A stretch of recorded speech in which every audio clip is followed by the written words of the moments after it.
Hello friends, bye Bodo Gr.4 official YouTube channel आसा खालामो नोंथांमोना बयबो मोजां दङ।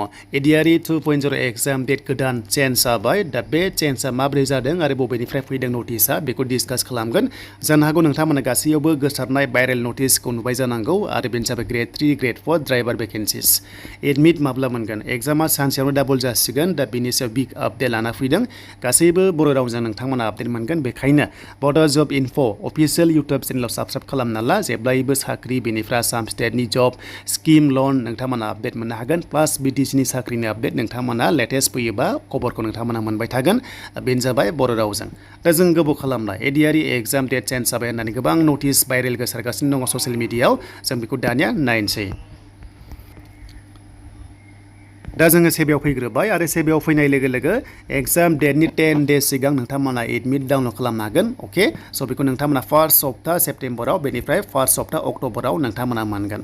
दा जोङो सेबेयाव फैनाय लोगो लोगो एग्जामनि बेहाय माने exam centre exam candidates exam date नटिसखौ दासिमबो बेयाव होआखै। नाथाय सेबानिफ्राय मोनसे गोसारगासिनो दं मोनसे ससियेल मिडियायाव भाइरेल जानाय मोनसे नटिस गोसारगासिनो दङ जेराव गोबांथार इउटुब चेनेलाव होबाय। आं बेखौनो माखासे स्क्रिनशट खालामना लाबाय।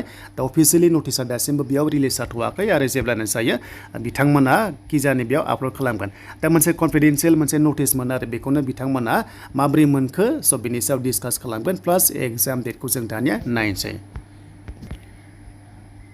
दा सेबानिफ्राय बे जाबाय board of secondary education Assam सेबानिफ्राय बेबादि मोनसे नटिसआ गोसारदों आरो बेखौ गोबांथार ससियेल मिडियायाव फोसावबाय। दा बेखायनो आंबो फिन खनसेबाव नोंथांमोननो क्लियारिफिकेसन लाबोबाय। नाथाय अफिसियेलि सेबायाव दासिमबो रिलिज खालामाखै बे नटिसखौ। नाथाय गुबुन गुबुन इउटुब चेनेलफ्राव होजोब्बाय। देन ओरैबायदि बुंदों आरो बे नटिसखौ ओरैसो हरदोंमोन जे डिस्ट्रिक्ट कमिशनार माने DCनो हरदों आरो जे एग्जाम कन्डाक्ट खालामनो माखासे हरदों सेबानिफ्राय आरो अके स' बेखौ ओरैबायदि हरदों माने कन्डाक्ट खालामनो आरो एग्जाम ADRE Gr.3 बेनिफ्राय Gr.4 खौहाय नैबे होनाय डिस्ट्रिक्टआव एग्जाम कन्डाक्ट खालामनो हरदों आरो अके डेट मिन्स गासैबो डिस्ट्रिक्टआव बेवहाय नोंथांमोना नुवासै जानांगौ मानोना गुबुन गुबुन डिस्ट्रिक्टआवहाय जेराव दैबानाफोर जायो बेवहाय एग्जाम कन्डाक्ट खालामनो हाया नालाय थ' बेखाय दोनथ'नाय जाबाय आरो स' बेखौ जोङो मिन्थिबाय। बेनिफ्राय बे एग्जामा माब्ला जामारखो जों दानिया नायनोसै। माने सानसेयावनो एग्जाम खननै जासिगोन सिगांनि बायदि। दा बे जाबाय नै नटिसआ बेबायदि बुंदों। दा जाय नोंथांमोना Gr.3 खौ नायग्रोबानो जाबाय अके SLRC Gr.3 माने नोंथांमोननि ADRE Gr.3। दा फार्स्टनि एग्जाम डेटआ सोलायनानै ओरैबायदि खालामबाय बेनो जाबाय 15 सेप्तेम्बराव एग्जाम जागोन। बेनो जाबाय क्लास 3 नि नोंथांमोननि पेपार 3 बेनो जाबाय HS लेभेलनि exam.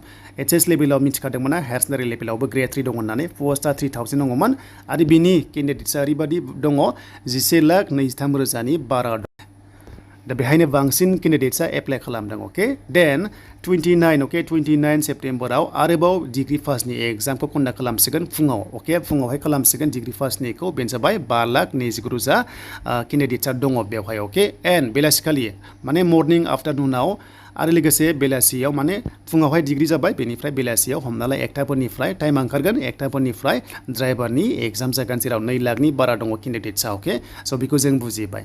And SLRC Gr.4 आव एग्जामा जोंहा 20 अक्ट'बराव जानो गोनांमोन ना बेखौ लास्ट खालि लांबाय जेराव 27 अक्ट'बरावबो जानो गोनांमोन। बेनो जाबाय फुङावहाय क्लास 10 लेभेलनि Gr.4 खौ एग्जाम कन्डाक्ट खालामगोन अके जेरावनाखि 9,00,000नि बारा दङ केन्डिडेट्सआ। एन्ड बे खालिनो आरोबाव 27 अक्ट'बरनि बेलासियावनो फिन खनसेबाव बेलासियाव Gr.4 नि क्लास 8 लेभेलनिखौ खालामसिगोन बेनो जाबाय 5,52,000 स्टुडेन्टसा दङ बेयाव एग्जाम लिरगोन आरो। दा बेखौनो ADREआ हमना ला सेबाया जे डिस्ट्रिक्ट कमिशनारनो हरदों बेबादि नटिस कनफिडेन्शियेल नटिसआ बोरै गोसारखो दा बुंनो हाला। दा बे नंगौ नङा दा 100% बुंनो हाया। नाथाय बेबादि सिस्टेमखौ नोंथांमोना मोनथिबाय जानांगौ जे थांनाय बारनि बादि सानसेयावनो एग्जामा खननै जानाय बेबादि कन्डिसनखौ जों दायो नुनो मोन्दों। दा बे नटिसआ नंखाय ना नंगौ नोंथांमोना कमेन्ट्सबो खालामनो हागोन अपिनियनखौ हरनो हागोन। दा जायखिजाया लेटेस्ट आपडेट मोनोबा नोंथांमोना चेनेलाव फिन खनसेबाव मोननो हागोन।